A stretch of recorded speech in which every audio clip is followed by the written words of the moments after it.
3.5 tablets MDMA, unknown quantity of dried mushrooms, weight 150 lbs. It was January 2, 2000, so we were all a little down after the festivities of Millennium Night.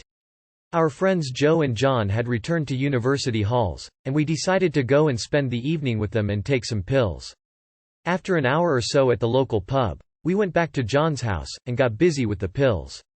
I have been taking pills for about a month now, and have found that the effects have been changing in recent sessions. Although the feeling of well-being is still there, the euphoric rushes are missing. As a result of this, my friend Sam and I decided to do our first ever double drop.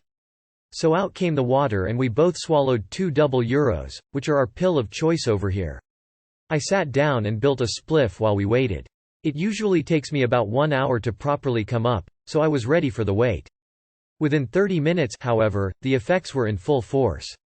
Euphoria was present, and it was just like the first time again. Soon after, another friend arrived, with a small bag of dried mushrooms. So, out came the saucepan, and we boiled up some tea. After about 2 cups of mushroom tea, I could feel the tea start to work. My good feeling from the pills was still there, but it had been sort of softened around the edges. I decided that this was not really where I wanted to be, so I took another tablet, again a double euro, and waited. The rush came at about T plus 3.5 hours, but was not quite as good as the first time, so I took another 1/2 tablet.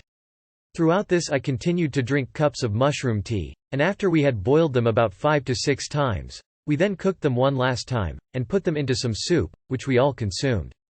When I normally consume pills, I usually drop at about 8 p.m. and end up crashing out at about 4 a.m.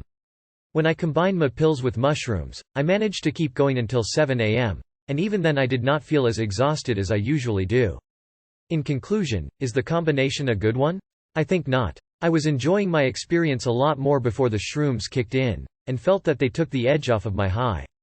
However, nearly all of my friends who were present that night disagree with me. They all ended up in fits of giggles, and one reported full-on visual tripping. I would say try it, it doesn't seem to do any harm. But I personally am not going to try it again.